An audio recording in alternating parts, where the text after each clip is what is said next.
ያልታሰበው ልብ አንጠልጣይ የህይወት ታሪክ የመጨረሻው ክፍል። ደራሲ ተምር አህመድ፣ ተራኪ ረዚቃ መሐመድ። ለቻናላችን አዲስ ከሆናችሁ ላይክ፣ ሼር እና ሰብስክራይብ በማድረግ ቤተሰቦቻችን እንድትሆኑ በአክብሮት እንጋብዛችኋለን።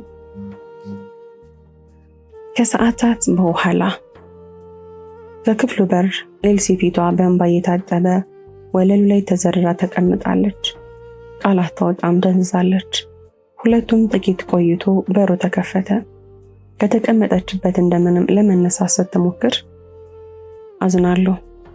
ወይዘሮ ሀዋ ባጋጠማቸው ተደጋጋሚ ድንጋጤና ሀዘን ምክንያት ልናተርፋቸው አልቻሉም።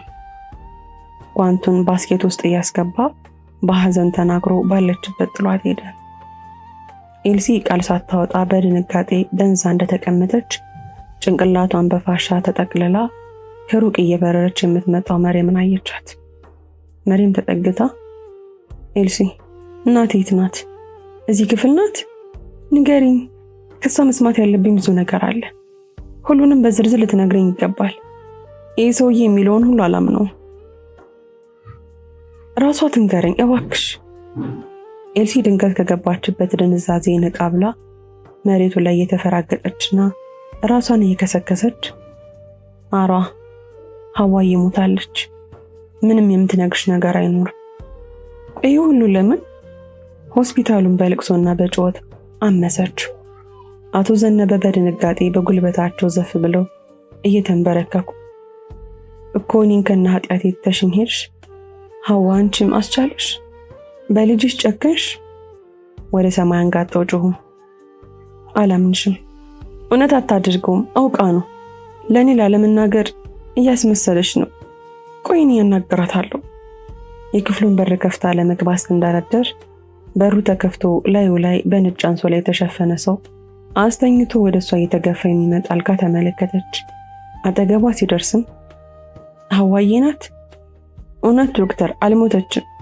የምር እኔ ሚስጥር ደብቃ እንዳልጠይቃት እያስመሰለች ነው። ከፈለገች ቀስቅሼ ላሳይሽ። አንሶላውን ልትገልጥ ስትል አብሯት የነበረው ነርስ አስቆማትና ሌላኛዋ ነርስ አልጋውን እየገፋች ከዓይኗ ተሰወረች። መሪም ከሰውየው እቅፍ ለመውጣት የተፈራገጠች አትመኗት፣ አልሞተችም። ብዙ የምትነግረኝ አላት። እኔ አውቃታለሁ እየጮኸች አለቀሰች። ከዓመታት በኋላ ግቢ ውስጥ ትልቅ ድንኳን ተጥሎ ከጅባሱ በሚወጣው የሰርግ ዘፈን የሚጨፍሩ በርከት ያሉ ሰዎች ተሞልተዋል። ወይዘሮ ሀዋ ትናንት ጀምሮ ሳይተኙ ሌሊቱን ወጥ ሲሰሩና ሙሉ ቀን ሲያስተናግዱ ከወዲያ ወዲህ ሲሯሯጡ በመዋላቸው እጅግ ድክም ብሏቸው እያዛጉና እየተንጠራሩ ወደ መኝታ ክፍላቸው ገብተው በይሙሉዬ ደህና ደሪ፣ እቃውን በሙሉ አጣጥቤ አስገብቼልሻለሁ። ከዚህ በኋላ የሚቆሽውን ደግሞ በጠዋቱ መጥቼ አጥበዋለሁ። አንቺም ሕፃኑ ከተኛልሽ አረፍ በይ። አቤት ሰሞኑን መቼም ገደልኩሽ አይደል? እሺ ተኛለሁ፣ ግን አንቺ ባዶ ቤት ምን ትሰሪያለሽ? አሊ እንደሆነ የለ እዚሁ ተኛ አትሂጂ። ኧረ ተይው ልሂድና እዛው አልጋዬ ላይ ውድቅ ልበል። እዚህ እንግዶቹ ጨፍረው ሲጨርሱ እንደልባቸው ይተኙ። የእነሱ ጭፈራ መች አልቃል ብለሽ ነው? እሺ በቃ ሂጂ ተኛ፣ አላቆምሽ። ግን ቆይ እራት በልተሻል? ከተኙበት አንገታቸው ብድግ ብለው ምንም አራበኝም፣ እንቅልፍ ብቻ ነው ያማረኝ። በዛ ላይ ጨጓራዬም ተረስቶብኛል። እንዲህ ታዲያ ምንም ሳትቀምሽ ውለሽ ልታድሪ ነው? ባይሆን አረፍ ብለሽ ተኚ። ቆይ ምግብ ይዤልሽ ልምጣ። ተይው እዛው ተኚ እባክሽ፣ አትነሽ። ይልቅ ቢንዬ እንዳትቀሰቅሽ፣ ከተነሳ ያስተኛሽ። እኔ በበላይ የባሰን የምታመመው። ተይኝ፣ ባዶ ወዲን ይሻለኛል። ደህና ደሪ። እንደው ያ መድኃኒት ሽርጎን ነበር። አሁን ታዲያ ከየት ላምጣ? አሁን የት ይገኛል ብለሽ ነው? ደግሞ አታስቢ፣ እኔ አሁን በእንቅልፍ ይወጣልኛል። በይሽ ደህና ደሪ። ወይዘሮ ሀዋ ወደ ቤታቸው መጥተው ሻወር ከገቡ በኋላ ስስ የሌሊት ልብሳቸውን ለብሰው ጋደም ከማለታቸው የቤታቸው በር ተንኳኳ። ማን ነው? አይናቸውን ሳይገልጡ ያጠፉትን መብራት እያበሩ ልብስ እንኳን ሳይደርቡ በሩን ከፈቱ። ፊት ለፊት አቶ ዘነበ በሳህን የተከደነ ነገር ይዘው ቆመዋል። ወይ ዘነበ አንተ ነህ እንዴ? ምን ይዘህ ነው? ወይዘሮ ሐዋ በእንቅልፍ ሰክረው አይናቸውን በእጃቸው እየዳጡ አቶ ዘነበ መልስ ሳይሰጡ ከሌሊት ልብሳቸው ሾልኮ የተጋለጠው የወይዘሮ ሐዋ ሰውነት አይናቸውን ተክለዋል። ወይዘሮ ሐዋ መልስ ሲያጡ ቀና ብለው ሲያያቸው የአይናቸው ሁኔታ አስተዋሉና ቀልጠፍ ብለው የተጋለጠ ደረታቸውን የሸፈኑና የተራቆጠው ሰውነታቸውን እየከለሉ ልብሳቸውን ወደታች ጎተቱ። ምን ይዘህ ነው እያልኩ እኮ ነው አሉ። እርጎ ሙልዬ ውሰድላት ብላኝ ነው። ወይ በዚህ ሰዓት ከየት አገኘች? በል ስጠኝ፣ ደህና አደር። ሳህኑን ከእጃቸው ላይ ነጥቀው ወደ ውስጥ ሲገቡ አቶ ዘነበ ተከትለው ገቡ። ዘነበ ምን እያረክ ነው? ዞር ብለው በመኮሳተር የተመለከቱ ምን አደረኩ? የጓደኛዬ ቤት መግባት አልችልም? ትከሻቸውን ሰበቁ። ዛሬ ልጅ ክርስትና አይደል? ያለመደብህን ብዙ ጠጣህ መሰለኝ። በልኔ ልተኛ ነው፣ ይሄድልኝ፣ በሪ ልዝጋበት። ሳህኑን ጠረጴዛው ላይ ያስቀመጡ። እያባረርሽኝ ነው? ከወንድሜ ቤት እያባረርሽኝ ነው? በቆሙበት ተንገዳገዱ። ወይዘሮ ሐዋ ፈገግ ብለው አረቀስ ምን በወጣኝ አንተን አባርራለሁ። አሁን ግን ደከም ብሎኛል፣ ልተኛ ነው። አንተም ሄድና እረፍት አድርግ። ምንድነው እረፍት የማረገው? ይሄው 6 ወር ሙሉ እኮ እረፍት አደረኩ፣ አይበቃኝም? የምን 6 ወር ነው ደግሞ? ወይዘሮ ሐዋ ሽምቅቅ ብለው እንደቆሙ በመገረም ይጠይቃሉ። ገብቶሻል እባክሽ፣ ከሙሉዬ ጋር አልጋ ከለየን 6 ወር ሆኖኛል። ማረፍ አያጓጓኝም። ዘነበ ዛሬ እውነትም ሞቅ ብሎሃል፣ ግድ የለህም እና ቤት ሄድና እረፍት አድርግ። ወደ እሱ ተጠግተው የለበሰውን ኮት ጫፉን በመያዝ ወደ ውጭ ለመሄድ ሲጓዙ ልቀቂኝ፣ እጃቸውን ከኮታቸው በላይ መንጭቀው ወይዘሮ ሐዋን ወደ ደረታቸው ሳቧቸው። ዘነበ ምን እያረክ ነው? ልቀቀኝ። ወይዘሮ ሐዋ ድንግጥ ብለው ለማስለቀቅ ታገሉ። ባክሽ ነይ፣ አንቺን ብቻሽን አትደሪ፣ እኔንም አታሰቃይ። እግረ መንገዳቸውን መብራቱን አጥፍተው እየጎተቱ ከጓዳ ገቡ። ከ3 ወር በኋላ ወይዘሮ ሐዋ ከባለቤታቸው ጋር አድርገው የነበረው የወላድነት ምርመራ ውጤት ስለደረሰ ለመቀበል ወደ ሆስፒታል ሄደዋል። በዛውም ሰውነታቸው ላይ አዳዲስ ነገሮችን ስላስተዋሉ እግረ መንገዳቸው ምርመራ አደረጉ። ምንም እንኳን የምርመራ ወረቀቱ ሲመጣ ባለቤታቸው መውለድ እንደማይችሉ ቢያሳይም የእነሱ ውጤት ግን እርጉዝ መሆናቸውን ያሳያል።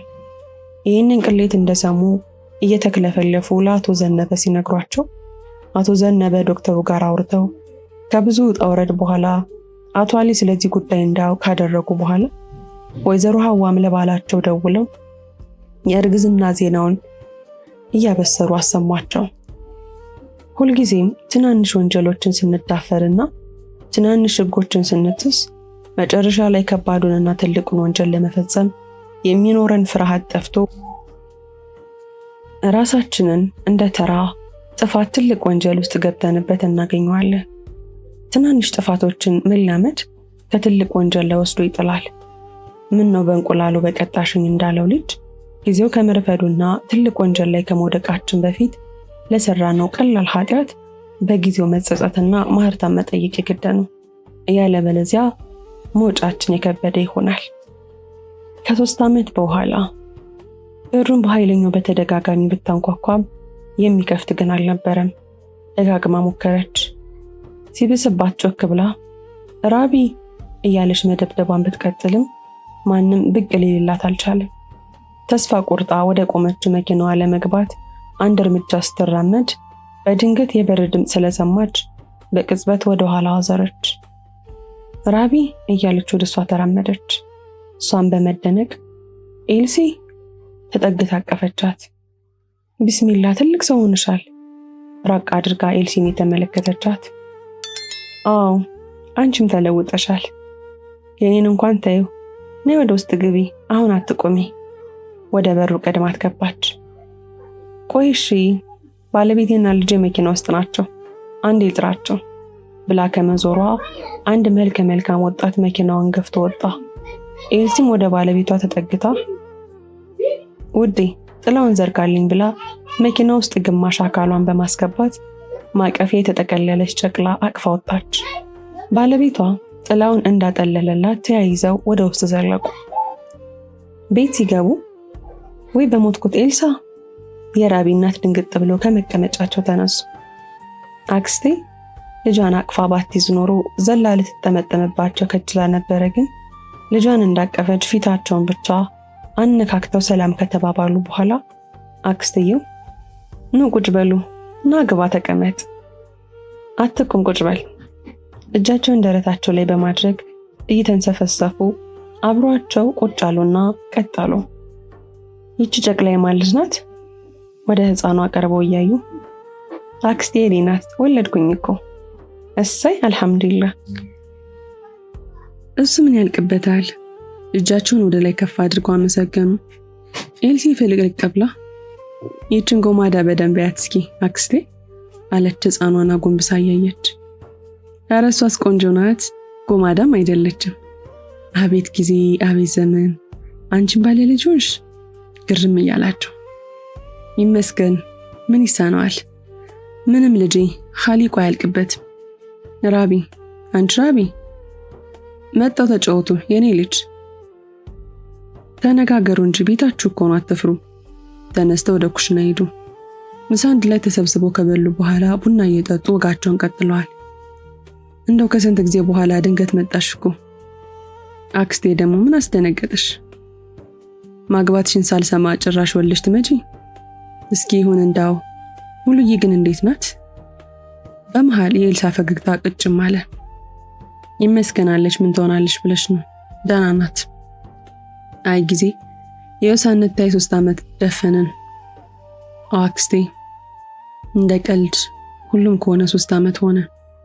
እንባዋን ለመቆጣጠር የሞከረች በዚህ ጊዜ ባሏ ትከሻዋን በእጁ ዳበሳት።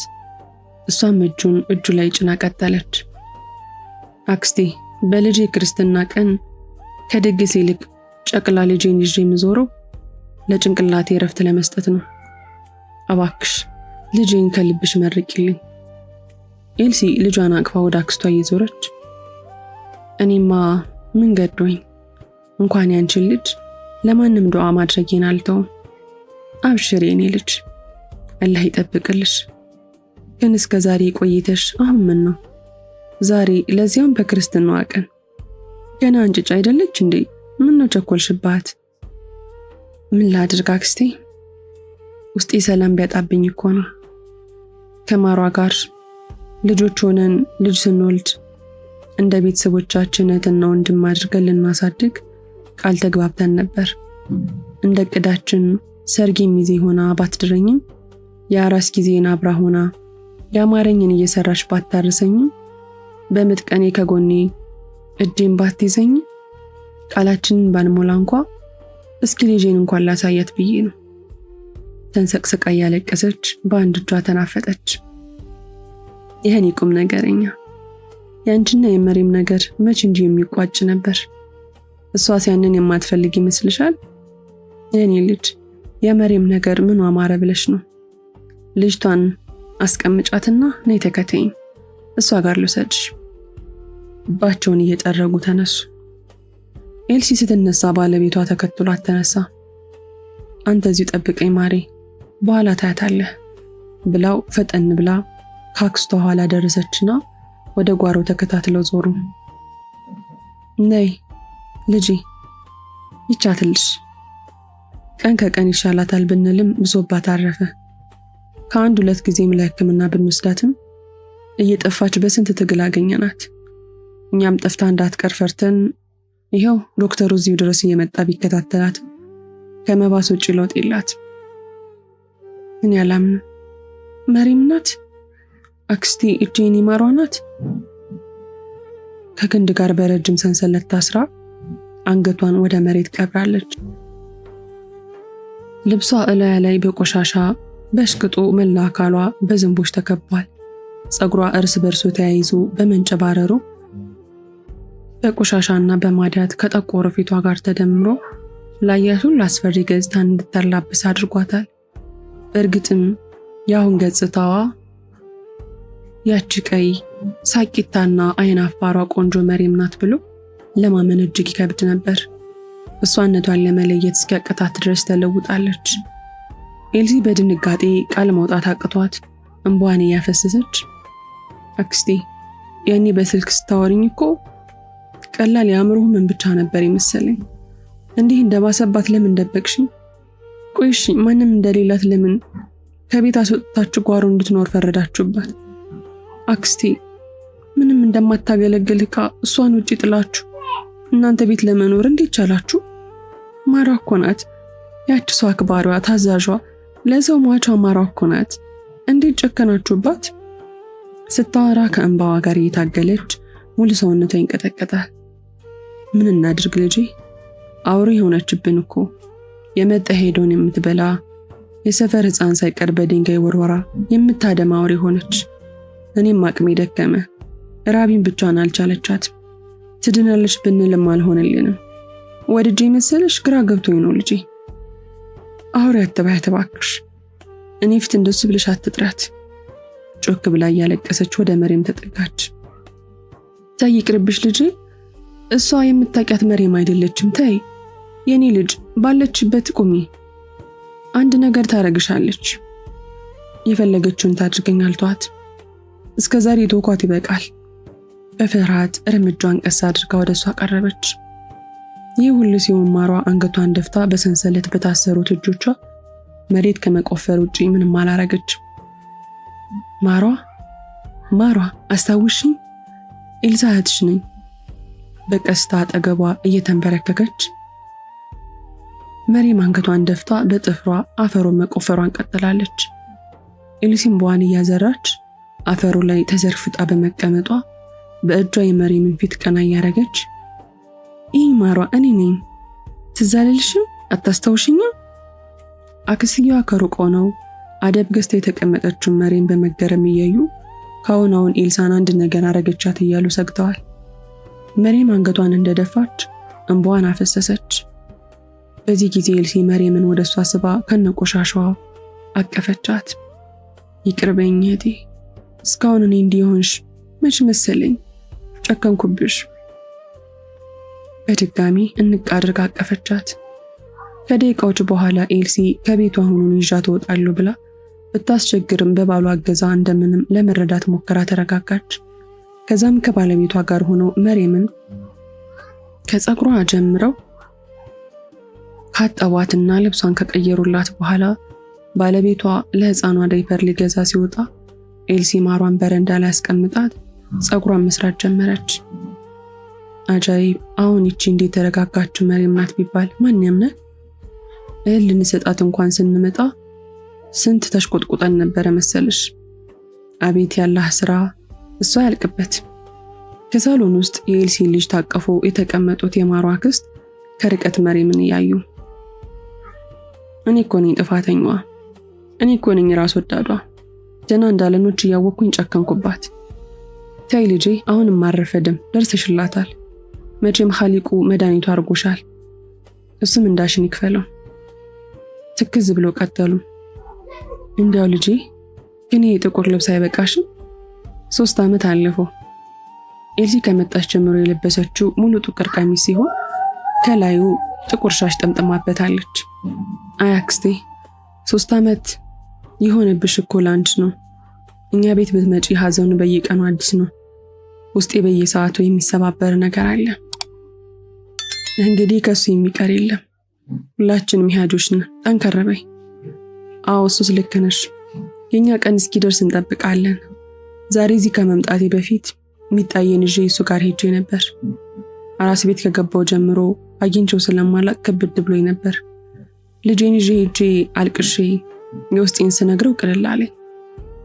ያ አላህ፣ ይችን ጨቅላ መቃብር ቦታ ድረስ ወሰድሻት? እንደው ሙሉ ይዝም አለችሽ? ያ ቦታ ለኛ መቃብር ቦታ አይደለም። ያ ቦታ የብቸኛው አጎቷ መኖሪያ ቤት ነው። እዣት የሄድኩት ደግሞ ላስተዋውቃት ነው። ስቅስቅ ብላ አለቀሰች። በቃ የኔ ልጅ ይቅር ተይው። እንደው በዚህ እድሜሽ ስንቱን ቻልሽ? ይበቃል አሁን። እንባቸው በጉንጫቸው ላይ ፈሰሰ። አሁን እኮ በጣም ደህና ነኝ። ደግሞ መሬምን ስላገኘኋት ቢኒዬ በጣም ይደሰታል። የዛኔ ከሆስፒታል የሐዋዬን ሬሳ ይዘን ስንመጣ በለቅሶ መሃል ክፍሉ ገብቼ ሳየው በአፏ አረፋ እየደፈቀ መሬት ላይ እንደተዘረረ ለመጨረሻ ጊዜ ምን እንዳለ ታውቂያለሽ? መሬምን ጠብቂያት፣ ደስተኛውን እንድትኖር ንገሪያት። በእኔም ሆነ በተፈጠረው ነገር እንዳትሰበር አደራሽ።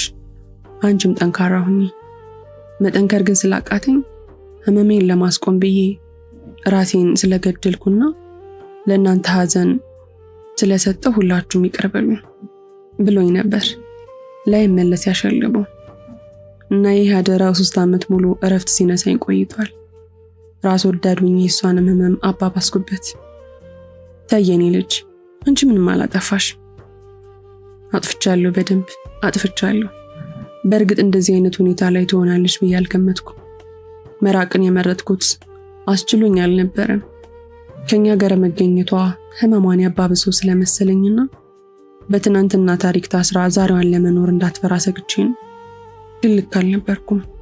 እኛን ከማግኘቷ በበለጠ ማጣቷ እንደሚጎዳት አልተገነዘብኩም። በቃ አሁን ሁሉም አልፏል ልጄ። ይኸው ቀኑ ሲደርስ እሷን ማደብ ገዛች አይደል? ነገን ያላት ስራ። በነጋታው ኤልሲና ባሏ መርየምን ከግራና ከቀኝ ደግፈው አክስትየዋ ደግሞ ሕፃኗን ታቀፈው ወደ መኪና መሩ። የመኪናው በር ጋር እንደደረሱ አክስትየዋ ሕፃኗን ለእናቷ አቀብለው በሉ ልጄ ሰላም ግቡ፣ አላህ ያግዛችሁ፣ ይችን ልጅሽንም አላህ ይባርክልሽ፣ የሁሉንም መጨረሻ እሱ ያሳምረው። ኤልሲ ካፋቸው የተቀበለች አሚን ትላለች። በይሙሉየንም ሰላም በይልኝ ብለው ወደ ማሯ እየተጠጉ የእህቴ ምትክ ሁለተኛ ልጄ በይደና ሁኚ፣ አንድ ቀን ወደ ራስሽ ስትመለሺ አክስትሽን ይቅር በያት። መዳኛሽ እነሱ ከሆነ አልከለክልሽም። ሂጂ፣ ደህና ሰንብች። እንባቸው ስላነቃቸው ከዚህ በላይ መቀጠል አልቻሉም። አንገቷ ስር ስመዋት እየተንሰቀሰቁ ወደ በሩ አቀኑ። መሪም አንገቷን ወደ መሬት ተክላ አይኗን እያንከባለለች ዝም ብላለች። ራቢን ኤልሲን ሻንጣ ተሸክማ ከመኪናው ኋላ ካስገባች በኋላ ኤልሲንና ባሏን ተሰናብታ ስጨርስ ወደ ማሯ ተጠግታ አጥብቃ አቅፋ ያለቀሰች፣ አላህ ከዚህ በላይ ሰላም ያርግሽ ማሯ። ተንሰቅስቃ ተሰናበተቻትና ወደ እናቷ ሮጣ ተጠመጠመች። መኪናው ሲንቀሳቀስ ሁለቱም ተቃቅፈው በቆሙበት እጃቸውን አወዛወዙ። ከ2 ቀናት በኋላ ወይዘሮ ሙሉ የኤልሳን ቤት አንኳኩተው ቤቶች እያሉ ወደ ውስጥ ሰለቁ። አቤት እማዬ መጣሽ? ኤልሲ ከመኝታ ቤት ልጇን ስታጠባ የነበረውን ጡቷን ወደ ውስጥ እየከተተች ብቅ አለች። ሰላም ከተባባሉ በኋላ ኤልሲ ቡና አፍልታ ወጋቸውን ቀጠሉ። አንቺ ቆይ እንዳው ለመሆኑ ከአዳማ እንደተመለሽ ያልነገርሽ ለምንድን ነው? ቆይ ታስባለች አይባልም? እማዬ ደግሞ አንድ የማማክርሽ ነገር ስለነበረ እኮ መጀመሪያ ብቻ ይላስብበት ብዬ ነው። ምንድነው እሱ? መሬምን ደህና አላገኘሻትም እንዴ? የተፈጠረ ነገር አለ? ደህና ናት፣ አትደንግጭ። ግን ያው ትንሽ ታማለች። በሞትኩት ምን ነው? ባለፈው ያሉት አልተሻላትም? ደረታቸውን በእጃቸው መቱ። አዎ ቀን በቀን እየባሰባት ነው የሚሄደው አሉ። ኤልሲ ስለሁሉም ነገር ለእናቷ አረዳቻት። ቆይ እሺ የት አለች? አሁን የት አርግሻት ነው? ዝም ብሎ አዳምጠዋ ሲጨርሱ ከተቀመጡበት ብድግ አሉ። ዕቃ ቤት ምግብ አቅርቤላት እየበላች ነው። እየሮጡ ወደ ዕቃ ቤቱ ነጎዱ። እንደገቡ እንባቸውን እያዘሩ በሩ ላይ ቆሞ ደረታቸውን ደቁ። እማዬ ተረጋጊ። ኤልሲ ከኋላቸው እንደቆመች እንዴት ልረጋጋ? የኔ ልዕልት፣ የኔ አመለሸጋ፣ አንጀቴስ እንዴት ይችላል? በአንደኛው እጃቸው ጭንቅላታቸውን ይዘው ቀጠሉ። እኔ አፈር ልብላ? ያት እስኪ እኔን እንኳን አታቀኝ። ኤልሲ እናቷ የመሪምን መምጣት የሚቃወሟት መስሏት እጅግ ፈርታ ስለነበረ ሁኔታቸውን ስታይ ቅልል እያላት እሷም ተጠግታ አቀፈቻቸው። ወይዘሮ ሙሉ ከኤልሲ ዕቃ ቤት ወጣው ወደ ሳሎን እየገቡ ጮክ ብለው ቢኒዬ መሪም እኮ መጣለች። አትመጣም? የኔ ጎረምሳ አንዴ ይታት አትመለስም? ቢኒዬ ጨክነ ቀረህብኝ እኮ በሩን ባይም አልመጣም አልከኝ። የኔ ልጅ ተመችቶሃል? ያለህበት ተስማምቶሃል? ኤልሲም ልጇ እንደታቀፈች ጮሃ ስታለቅስ ሕፃኗም ተጨምራ አልቅሳ ቤቱ አዲስ ለቅሶ ቤት ይመስል በጩኸት ቀለጠ። ከጥቂት ደቂቃዎች በኋላ ተረጋግተው ተቀምጠው ቆይ ታዲያ ልጄ አንቺ ከመጫትነቱ ጋር እንዴት ይሆንልሻል? ወይዘሮ ሙሉ ጠየቁ። እኔ እንጃ ያው የኛ ግቢም ጠበብ ስለሚል ትንሽ ያስቸግረኛል፣ ግን ችግር የለውም እሱም ያግዘኛል። በይማሯን እኔ ጋር ወስዳታለሁ፣ አብራኝ ትሆናለች። የፈለግሻት ጊዜ እየመጣች ትጠይቂያታለሽ። ከልጅቷ ጋር እሷን መንከባከብ አይሳካልሽ። እማዬ ምርሽን ነው? አዎና ልጄ፣ ማሯ እኮ ልጄ ናት። ስታድጉ ጀምሮ ከአንቺ ነጥዬ ይቻት አላውቅም። ደግሞ ሀዋዬስ ብትሆን ልጇን እንዲሆና ብታያት ይቅር የምትለኝ ይመስልሻል? እስካሁን ሳናውቀው ብዙ ተጎድተናል። አሁን ግን ይበቃል። እኔ በደንብ እንከባከባታለሁ። ኤልሲ ምንም ቃል ሳታወጣ እናቷ ላይ ተጠመጠመች። እማዬ፣ እዚህ ምድር ላይ ከሚያኮሩኝ ነገሮች አንዱ ምን እንደሆነ ታውቂያለሽ? የአንቺ ልጅ መሆኔ ነው። እወድሻለሁ። በይ ሂጂ ወረኛ እያሉ ፈገግ አሉ። አሁን አባትሽ ብቻውን ባዶ ቤት አላቁመው፣ ልሂድለት። በየማሯን ዕቃ ሰብስቢልኝ። እውነት ፈርቼ ነበር። ምናልባትም ማሯን ማየትሽ በዕለቱ የልጅሽ ሞትና መከዳትሽን እንድታስብ ያደርግሻል ብዬ ፈርቼ ነበር። አይ ልጄ፣ ማሯን እኮ አየኋትም አላየኋትም ቢኒዬን በየቀኑ ማሰብ መች ይቀራል ብለሽ ነው። ደግሞ ሳዋይስ ብትሆን ስንት ዓመት እንዴት በመከራዬ በደስታዬ ቀኝ እጅ ሆና አብረን ብዙ አሳልፈን አንድ ቀን ባላሰበችው መንገድ ስህተት ላይ ብትወድቅ የኋላውን መልካምነቷን ይምረሳ ይመስልሻል? በስህተቷ ከኔ በላይ እሷ ተሰቃይታለች። እኔ ይቅር ብያታለሁ። ከመክዳቷ በላይ እኔ ጋር ቁጥሬ የማልጨርሰው መልካምነቷ ሚዛን ደፍቶብኛል። ዘነበስ ቢሆን የልጅነቴ የጭንቅ ሰዓት ያጋሪ ነው። ከዛ በላይ ደግሞ እናንተን የመሰሉ ልጆች ባርኮኛል። ክፉን ባልመኝም ለሰራው ኃጢአት ራሱ አምላክ ቀጥቶታል። እኔ ግን አሁንም የአንቺና የማሩ አባት፣ የኔ ደግሞ ባል አድርጌ ተቀብየዋለሁ። እሱንም አይቻለሁ እኮ እናቴ፣ አንቺ ሁሌም እንዳስገረምሽኝ ነው። አሁን ደግሞ ለሽንት እንኳን ካላንቺ ገዛ ካልጋ መውረድ የማይችል አባቴን ማስታመምሽ ሳያንስ ከስቃይሽ ጋር የታገልሽ ማሯን ልትጨምሪ ነው። ጋሽ ዘነበ በልጃቸው ሞት ድንጋጤ ፓራላይዝድ ሆኖ ነበር። ተይ፣ ለምን ተገድጄ የማረገው ታስመስያለሽ? አየሽ የኔ ልጅ፣ በማሯ ውስጥ የልጄን የቢንያምን ፍቅርና የሐዋዬን መልካምነት አያለሁ። እሷ የልጄንና የእህቴን ናፍቆት ታስታግስልኛለች እንጂ አትጎዳኝም። ደግሞ እኮ የዘነበ ልጅ ናት። አሁን እኮ ለአንቺም የደም እህትሽ ሆናለች። እና ያንቺን እህት ችዬ መጥላት የሚሆንልኝ ይመስልሻል? ለዛም የምወዳትና ከቃል የማትወጣውን አክባሪ ማሯ በቃ ዝም ብለሽ ቀፊ። ይህች ዓለም ከክፋትነቷ እንዳንቺ ያሉ ሁሉን የሚያረጋጉ የፍቅር ሰዎች ባይኖሩባት እንዴት እንችላት ነበር? እንደ ልጅነቴ ዝም ብለሽ ቀፊ። ጉያቸው ውስጥ ገብታ ተሸጉጠች። ጎንበስ ብሎ ጉንጯን ስሞ አቀፏት። ከየት መጣች ሳትባል መሬምም እግሯን እየጎተተች አጠገባቸው ደርሳ በደመ ነፍስ አቀፈቻቸው። ታሪኩ እዚህ ላይ ተፈጸመ። ታሪኩን ከወደዳችሁት ላይክ፣ ሼር፣ ሰብስክራይብ ማድረጋችሁን እንዳትረሱ።